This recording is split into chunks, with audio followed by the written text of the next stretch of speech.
Actually আমরা হিন্দু সমাজ সনাতনী সম্প্রদায়ের পক্ষ থেকে আমরা মাননীয় এসপি সাহেবের কাছে আমরা ডেপুটেশনে মিলিত হতে এসেছি। কারণ গত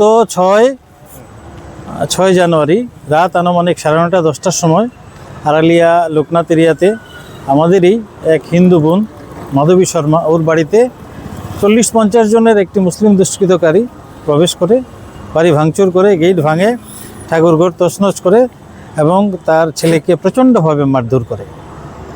তো ওকে বাঁচাতে গিয়ে মাধবী শর্মা নিজে, তার স্বামী গোপাল সরকার, মেয়ে ঋতিকা অজ্ঞান হয়ে যায়, ওদের মারে, ওর বসন পরিদেহ পর্যন্ত ছিঁড়ে যায়।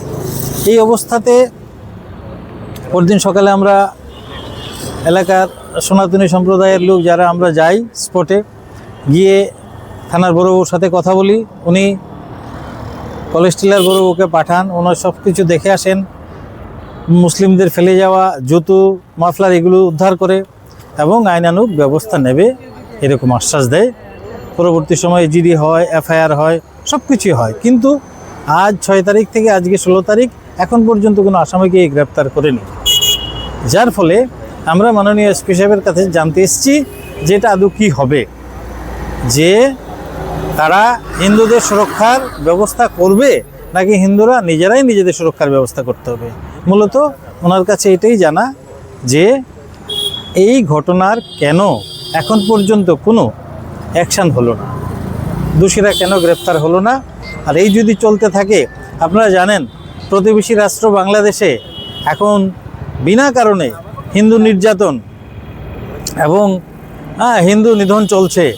এই অবস্থাতে এই যে একটা ঘটনা, এটা তো সাংঘাতিক রকম অবাঞ্ছিত।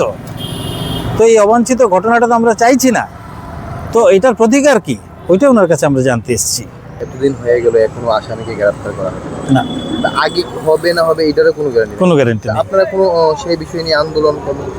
এটা পরবর্তী সময় মানে হিন্দু সমাজ বসে ঠিক করবে যে আমরা পরবর্তী পদক্ষেপ কী হবে। এই ঘটনা নতুন না, এই ঘটনা 2023 সালে আমরা এসপি সাহেবকে সেই কাগজও দেব। 2023 সালে ওদের বাড়িতে 2 বছর 19 থেকে 23 এই 2-4 বছর ওনার বাড়িতে ঢিল ছোড়া হতো, শুধু এই হিন্দু ফ্যামিলিটিকে ওখান থেকে উচ্ছেদ করার জন্য, কারণ তারা ওখানে সংখ্যাগরিষ্ঠ হয়ে গেছে। তো এটার পর থানাতে এফআইআর হয়েছে, ক্লাবের মাধ্যমে মিটিং হয়েছে। তো হওয়ার পরে বলছে শান্তিপূর্ণভাবে সহাবস্থান করবে। কিন্তু দুঃখের ব্যাপার যে এর পরেও 6 তারিখে এই ঘটনাটা ঘটেছে। তো কি চাইছেন? আমরা চাইছি দোষীদের মানে শাস্তি হোক, দোষীরা গ্রেপ্তার হোক, তাদের আইনানুগ, আইনের বাইরে গিয়ে তো নয়, আইনের মধ্যে যে প্রভিশন আছে এই প্রভিশন অনুযায়ী শাস্তি হোক। হিন্দু তথা সবাই শান্তিপূর্ণভাবে এলাকায় বসবাস করুক, এর বাইরে তো আমাদের কিছু চাওয়ার নেই। সনাতনী হিন্দু সম্প্রদায় একটা অহিংস সম্প্রদায় এবং আমরা কোনোদিনই মার দাঙ্গা এগুলোতে বিশ্বাসী না। তো ওরা যদি বাধ্য করে তাহলে আমাদের তো আত্মরক্ষা করতে হবে। ওই আত্মরক্ষার আমাদের কি ব্যবস্থা হবে সেটাই সাহেবের কাছে আমরা জানতে এসেছি। আপনার পরিচয়? আমার নাম অর্জুন দেবনাথ, আমি বিশ্ব হিন্দু পরিষদের পূর্ব প্রখণ্ডের সভাপতি। আর এই ঘটনাটা আমার প্রখণ্ডেই হয়েছে, আমাদের যে পূর্ব প্রখণ্ড ওই প্রখণ্ডের মধ্যে এই ঘটনাটা।